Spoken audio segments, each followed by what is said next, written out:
Brought to you by Technopova Curve 5G. Discover new horizon.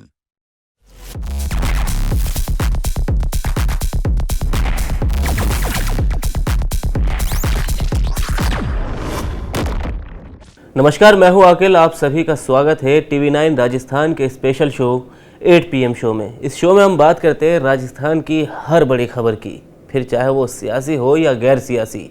और देखिए, पिछले कुछ दिनों से या कहे कि लगभग 1.5 महीने से राजस्थान में एक चीज़ की सबसे ज़्यादा चर्चा हो रही है और वो है पेपर लीक का मुद्दा।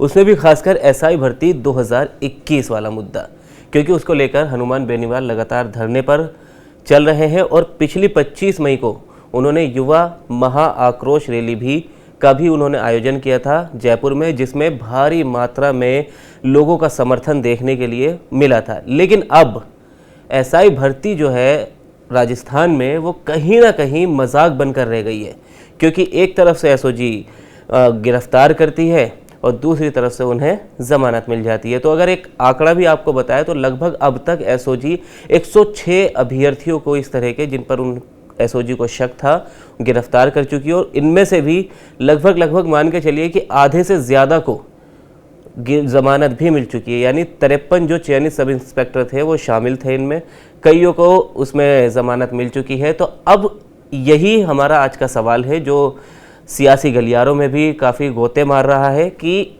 आखिर SI भर्ती का विवाद पर क्यों बन रही है मजाक, क्योंकि इस पर कहीं ना कहीं भजनलाल सरकार पर ही सवाल उठ रहा है। तो देखिए, आज इस मुद्दे पर बात करेंगे हमारे रिपोर्टर जो कि जोधपुर से है और लगातार SI भर्ती पर अपनी पैनी नज़र रखे हुए सुमित देवड़ा, और हमारे साथ पॉलिटिकल एनालिस्ट है अभिषेक जी। इनसे इस मुद्दे पर बात करेंगे। अभिषेक जी, सबसे पहले मैं आपसे यही जानना चाहूँगा कि ये SI भर्ती पर मजाक क्यों बन के रह गया है, कि सरकार फैसला क्यों नहीं कर पा रही है। अब आने वाली 1 जुलाई है जी, इससे पहले जो है 26 मई को सुनवाई हुई थी हाई कोर्ट में, जिसमें सरकार ने कई तरह की कहा जाए कि बहानेबाजियां की गई सरकार की तरफ से, कि ऑपरेशन सिंदूर था, उसके बाद मुख्यमंत्री भजनलाल शर्मा बैठक में नहीं आ पाए, जिस वजह से फैसला अभी तक नहीं लिया गया है। हमारी बैठक तो हो गई है लेकिन अभी फैसला नहीं हुआ है, क्योंकि मुख्यमंत्री जी से इस बारे में बात नहीं हुई है। तो क्या अभी 1 तारीख को कुछ देखने को मिल सकता है? और ये इस तरह बार बार जब जमानत मिल रही है, SOG का गिरफ्तार करना और जमानत हो जाना, तो क्या सरकार पर भी ये सवाल नहीं उठता है? बिल्कुल सर, राजस्थान सरकार के ऊपर सवाल उठता है, क्योंकि राजस्थान यही वर्तमान की जो भारतीय जनता पार्टी की सरकार है जी, इन्होंने ही पूर्ववर्ती सरकार के समय पर इस मुद्दे को उठाया था, जिसमें किरोड़ी लाल मीणा जी ने प्रमुख भूमिका निभाई थी, दिया कुमारी जी ने प्रमुख भूमिका निभाई थी। इसमें बकायदा सेंट्रल लेवल तक इसके ऊपर लेटरबाजी हुई थी, ज्ञापनबाजी हुई थी कि भर्ती परीक्षा के ऊपर कार्रवाई की जाए। इसके ऊपर जो जिस तरह के घोटाले हैं, जिस प्रकार से पेपर के लीक मामले लगातार सामने आए थे, उन चीजों को लेकर के लगातार बहुत हल्ला मचा था। विभिन्न तरह की धारणाएं राजस्थान प्रदेश भर में बनाई गई थी। उस समय जो राजनीति भारतीय जनता पार्टी ने की थी, आज उसी राजनीति का शिकार भारतीय जनता पार्टी हो रही है और क्यों ना हो, क्योंकि इस चीज की शुरुआत भारतीय जनता पार्टी ने की थी। तो अब इसका कोई ना कोई दूसरा फायदा उठाएगा, क्योंकि अभी तक किसी भी अभ्यर्थी को इस चीज का लाभ नहीं मिल पाया है। जो उपयुक्त अभ्यर्थी थे, जो दोषी अभ्यर्थी थे, उनको तो पकड़ भी लिया जाता है और छोड़ भी दिया जाता है। लेकिन सबसे बड़ी समस्या ये है कि जिन 2 सच्चे अभ्यर्थी थे जिन्होंने निस्वार्थ होकर से अपनी परीक्षाएं की थी, उन अभ्यर्थियों को क्यों सजा दी जा रही है, उनका क्यों मजाक बनाया जा रहा है। और ये केवल SI भर्ती परीक्षा के ऊपर का मामला नहीं है। आप प्रदेश भर के अंदर आप कोई सा भी मामला देख लीजिए एजुकेशन से जुड़ा हुआ, चाहे वो रीट का एग्जाम हो या नीट का एग्जाम हो या स्कूलों की बात हो या कॉलेजों की बात हो, किसी भी स्तर पर भी आज की वर्तमान सरकार का किसी भी प्रकार का कोई ध्यान नहीं है। यहाँ पर खुलेआम झूठ बचाई जा रही है, खुलेआम डकैती हो जा रही है, लेकिन किसी भी प्रकार की कार्रवाई देखने को यहाँ पर नहीं मिल रही है। कानून व्यवस्था पूरी तरह से चौपट हो रखी है।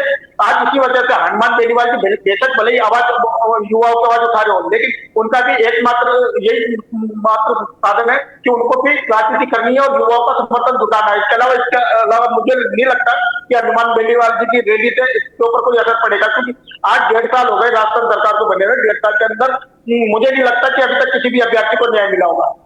जी, लेकिन अभिषेक जी, सवाल तो ये है कि हनुमान बेनीवाल जिस तरह से आगे बढ़ रहे हैं और जन समर्थन भी देखने को मिला, मैंने अभी भी बताया, और अब उन्होंने दिल्ली कूच का भी ऐलान कर दिया है। इससे पहले आपने देखा होगा वो खबर भी कि किरोड़ीलाल मीणा भी धरने में आए थे, हालांकि उस वक्त बेनीवाल से उनकी मुलाकात नहीं हो पाई थी। इसके साथ साथ सचिन पायलट भी देखिए, आज भी उनके कई बयान आए हैं और उन्होंने किरोड़ीलाल मीणा को उनकी रेड को लेकर घेरा है, तो वो भी कहीं ना कहीं राजस्थान में फिर से एक बार एक्टिव हो गए।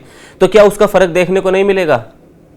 बिल्कुल मिलेगा सर, क्योंकि अभी तक जिस प्रकार से कांग्रेस पूरी तरह से इस आंदोलन से, एसआई भर्ती परीक्षा से विमुख हो रखी थी, आंदोलन से पीछे हटी थी, तो उसका लाभ उठाने के लिए फिर हनुमान बेनीवाल जी आ गए हैं। जब हनुमान बेनीवाल जी को इस चीज का लाभ मिलने लगा तो कांग्रेस वापस जागी और इस प्रकार से सचिन पायलट भी आगे आने आए, क्योंकि सबको पता है कि राजस्थान के अंदर अगर युवाओं के अंदर सबसे दर्जित चेहरा है तो वो सचिन पायलट है। सचिन पायलट ने आगे आकर के बयानबाजी की, तो इसका मतलब मुझे लगता है कि कहीं ना कहीं हनुमान बेनीवाल जी की रैली से उन लोगों को ठेस पहुंची है और इस वजह से कांग्रेस अभी इस मुद्दे के ऊपर वापस राजपथ करने की पूरी तैयारी कर रही है। जी, मैं एक बार सुमित आपसे भी जानना चाहूँगा कि ये रामूराम रायका का नाम जब आया तो इस पर काफ़ी चर्चा देखने को मिली, प्रदेश भर में नहीं बल्कि देश भर में भी इसकी चर्चा हुई। उनका बेटा भी गिरफ्तार हुआ, और शोभा और देवेश बेटा बेटी दोनों ही गिरफ्तार हुए और दोनों को ही अब जमानत मिल गई है। तो किन शर्तों पर जमानत मिली है या किस वजह से जमानत दी गई है, अगर आप बता सके तो। सुमित, आपकी आवाज़ नहीं आ रही है। गिरफ्तार किया गया था। जी बताएं, आप बताएं। मुझे सुन पा रहे हैं? मुझे सुन पा रहे हैं? जी बिल्कुल बिल्कुल। जी, सितंबर माह में जो पिछले वर्ष है रामूराम रायका को गिरफ्तार किया गया था, ये आरपीएफ के मेंबर से। तो इन्हें जो है पेपर बनाने की जिम्मेदारी सौंपी गई थी, 2 सेट बनाने के लिए। इनके ऊपर आरोप है कि इन्होंने अपने जो बेटा और बेटी को है वो पेपर उपलब्ध कराया है, इस कारण वे पास कर पाए। हालांकि बेटा और बेटी को भी गिरफ्तार कर लिया गया था, लेकिन अब सुप्रीम कोर्ट से है जो दोनों को सशर्त जमानत मिल गई है। जून माह में जो है उनको इनकी बेटी की जमानत मिली थी या कुछ दिन पहले, और कल जो है सुप्रीम कोर्ट से बेटे को जमानत मिल गई है। हालांकि हनुमान बेनीवाल ने आरोप लगाया है कि सरकार ने जो है उनकी पेश नहीं हुए, और एक पक्ष यह भी है कि सरकार ने जमानत का जो है विरोध नहीं किया और पक्ष मजबूती से नहीं रखा जमानत को करवाने में। इस कारण जो है रायका के दोनों जो बेटा बेटी है उनको जमानत मिली। सर यह रखी गई सुप्रीम कोर्ट की तरफ से कि किसी भी तरह के वो उन्हें सभी जो ट्रायल होंगे जब भी बुलाया जाएगा और जांच में वे पूरी तरह से सहयोग करेंगे, कभी भी अनुपस्थित नहीं रहेंगे। इसके साथ ही किसी भी तरह के फैक्ट्स को जो है इन्फ्लुएंस करने का प्रयास नहीं करेंगे। इन सभी शर्तों के साथ में जो है उन्हें जमानत मिल गई है, लेकिन इसको लेकर अब सियासत गरमा रही है। हनुमान बेनीवाल लगातार जो है सरकार को घेर रहे हैं, क्योंकि जब विपक्ष में थी तब लगातार जो है कांग्रेस को मामले में घेर रही थी। अब जब सरकार बन चुकी है और 1 वर्ष से भी ज्यादा हो चुका है, 1.5 वर्ष होने को है, और इसके ऊपर कोई फैसला जो है नहीं आ पाया है। सब कमेटी का जो फैसला कोर्ट में जवाब पेश करना है, तो जवाब जो है सरकार पेश नहीं कर पा रही है। बार बार जो है किसी न किसी कारण से समय आगे बढ़ाने की मांग कर रही है। 26 मई को कोर्ट ने भी कहा था कि अगर जो सरकार जवाब पेश नहीं करती है तो दंडात्मक कार्रवाई, आर्थिक दंड भी लगाया जाएगा, लेकिन ऐसा नहीं देखने को मिला। सरकार ने फिर से पक्ष रखते हुए मुख्यमंत्री की व्यवस्था को लेते हुए और समय मांगा, और अब जो है इस माह जो है राजस्थान उच्च न्यायालय के अवकाश में हो गया। ऐसे में 1 जुलाई में जो है तारीख दी गई है इंस्पेक्टर भर्ती परीक्षा को लेकर। पूरी उम्मीद है कि सरकार इसको लेकर जो है अंतिम जवाब पेश कर, इसके बाद में राजस्थान उच्च न्यायालय से कोई निर्णय इसके ऊपर आ सके, जैसे जो है इसमें जो संशय बना हुआ है वो दूर हो सके। जी सुमित, इससे पहले हनुमान बेनीवाल देखिए आरोप भी लगा चुके हैं। अभी 8-10 दिन पहले की बात है कि एसओजी ने एक कमरा बना लिया है अपने दफ्तर में, और वो सेटिंग वाला कमरा है, और एक तरफ से गिरफ्तारी होती है और दूसरी तरफ से उन्हें बाहर निकालने की सेटिंग कर दी जाती है। तो ज़रा वो भी बताइए कि किस तरह इतनी आसानी से ज़मानत भी मिल जाती है, क्या एसओजी की भी उसमें कोई कमी है?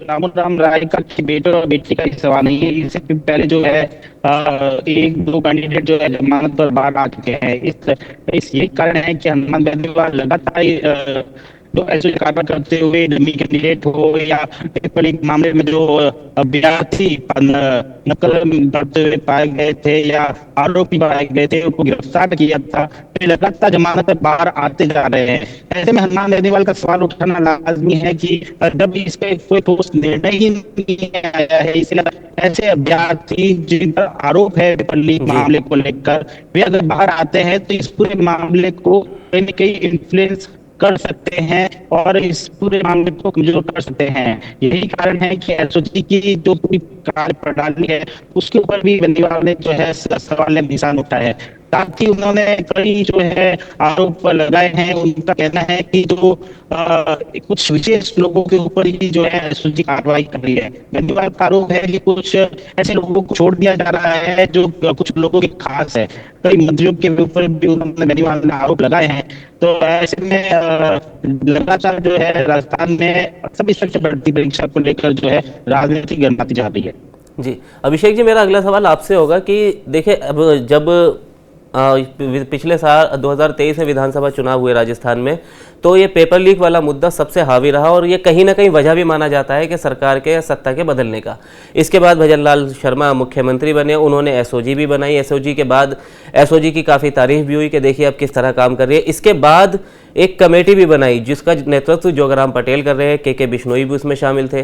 तो वो कमेटी भी बनाई, एसओजी भी बनाई, लेकिन आज भी 1.5 साल सरकार को हो गया है। तो ये कहीं ना कहीं क्या मुख्यमंत्री भजनलाल शर्मा के ऊपर भी सवाल खड़े करता है कि मंत्री काम नहीं कर रहे और कहीं ना कहीं नाम से भजनलाल शर्मा का आ रहा है, तो क्या उससे उनकी भी छवि धूमिल हो सकती है?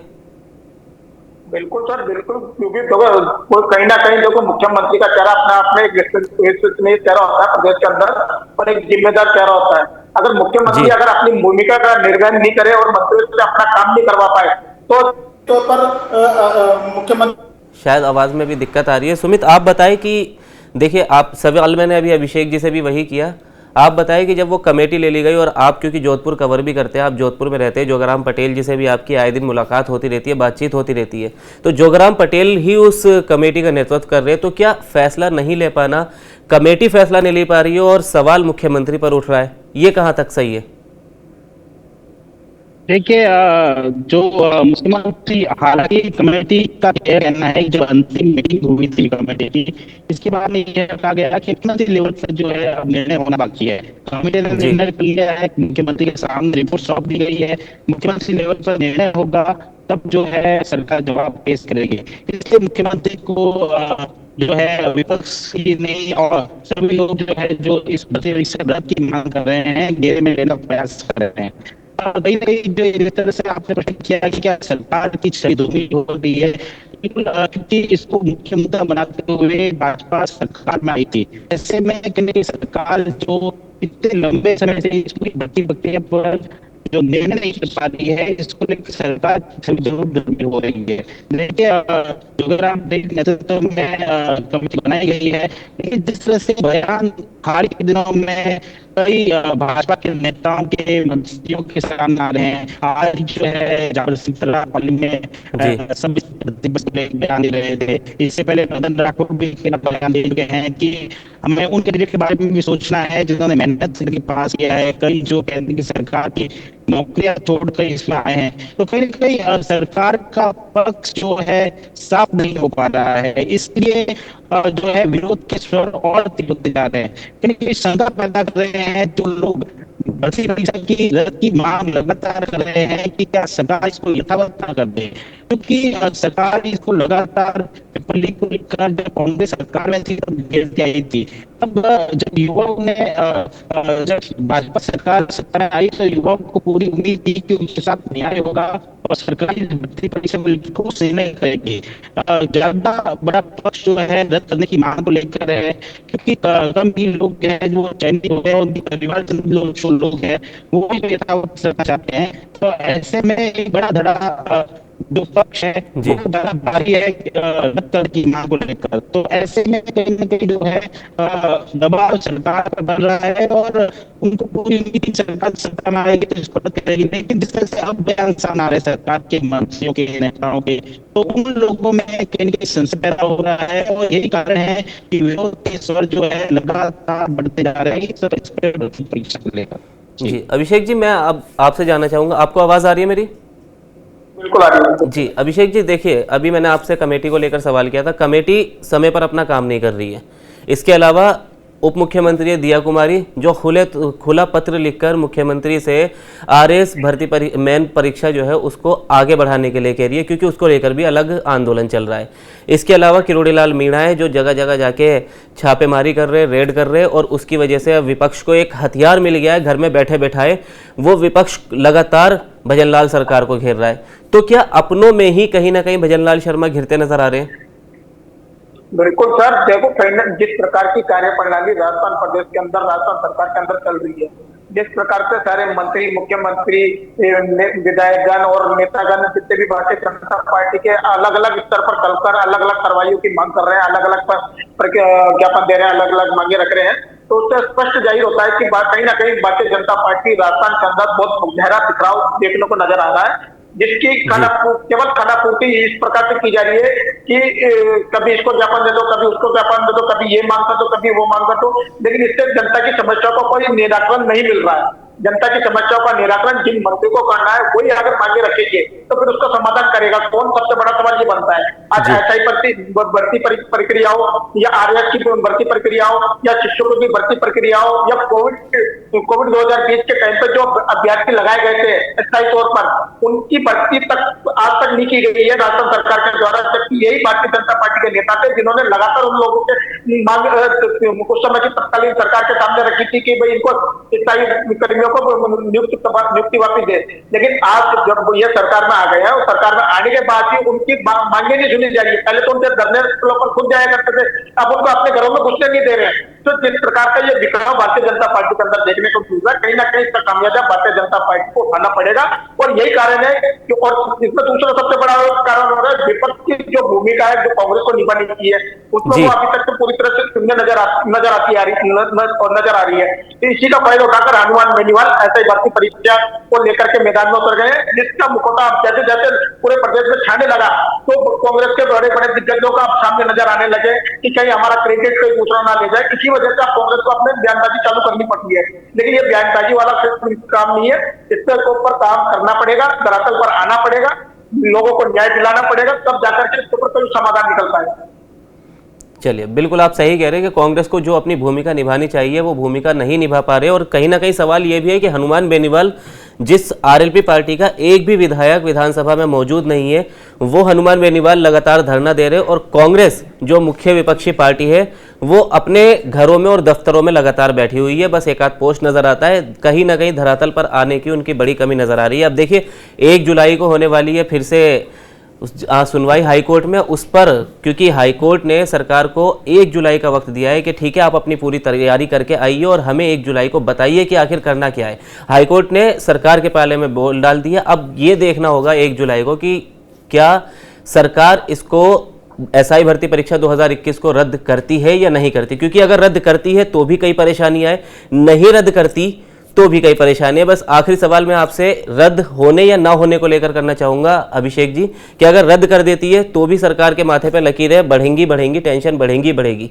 क्योंकि एक तरफ धरना वो भी शुरू हो गया है कि रद्द ना करे। अगर मैं कह रहा हूं कि जैसे सरकार ने पहले कहा था कि 300 या 400 लोग इसमें चीटिंग करके या पेपर लीक के माध्यम से ये भर्ती हुए हैं एसआई भर्ती में, लेकिन फिर भी 400-500 तो लोग है जो ईमानदारी से कर रहे हैं, जो ईमानदारी से पर्चा भरकर आए हैं। तो क्या सरकार दोनों उसमें अगर रद्द करे तो भी फंसेगी, नहीं रद्द करे तो भी फंसेगी? भाई मैं इस शब्द के ऊपर इतना कहना चाहूंगा कि इसमें सरकार को फायदा और नुकसान नहीं देखना चाहिए और विपक्ष को फायदा और नुकसान नहीं देखना चाहिए। इसमें उन अभ्यर्थियों की चिंता करनी चाहिए जिन्होंने निस्वार्थ भाव से इन परीक्षाओं को दिया और राज्य की सेवा के लिए आगे आए, तो उनकी उस चीज का हमें जांच पड़ताल करनी चाहिए। जिस एसओजी की हम बात कर रहे हैं, जो एसओजी जांच कर रही है, उस एसओजी ने जिस प्रकार का भी हमने देखा था कि पिछले दिनों काफी सुना था कि एसओजी सेटिंग कर रही है, कमरा तक बनाया और सेटिंग करके सौदेबाजी हो रही है। तो अगर ये सौदेबाजी हो रही है तो फिर न्यायालय क्या करेगा इसमें जवाब दे करके? न्यायालय क्या करेगा? अभी भी आप कह रहे हो कि 1 जुलाई को कोर्ट के अंदर सुनवाई होनी है, कोर्ट के अंदर सुनवाई होगी, जब तक राज्य सरकार अपना जवाब ही नहीं देगी तो कोर्ट का सुनवाई क्या दे देगी? मुझे जहां तक उम्मीद है कि राज्य सरकार 1 जुलाई को कोई जवाब भी पेश नहीं करेगी, तो ये डेट आगे और बढ़ जाएगी। ये ऐसे चलता जाएगा, ये कार्यकाल भी पूरा निकल जाएगा, लेकिन जिन लोगों को न्याय चाहिए उन लोगों को न्याय नहीं मिल पाया। चलिए, बहुत बहुत शुक्रिया अभिषेक जी, आपका भी हमारे साथ जुड़ने के लिए। सुमित, आपका भी बहुत बहुत शुक्रिया। तो अब ये तो 1 तारीख को ही देखना होगा, क्या अगली तारीख मिलेगी कोर्ट की तरफ से या फिर उस वक्त ही सरकार अपना रुख बता देगी कि रद्द करना है या नहीं करना। तो फिलहाल के लिए आज की चर्चा में इतना ही, हमें दीजिए फिलहाल के लिए इजाज़त। शुक्रिया, एक बार कल फिर आपके सामने हाजिर होंगे। Brought to you by Technopova Curve 5G. Discover new horizon.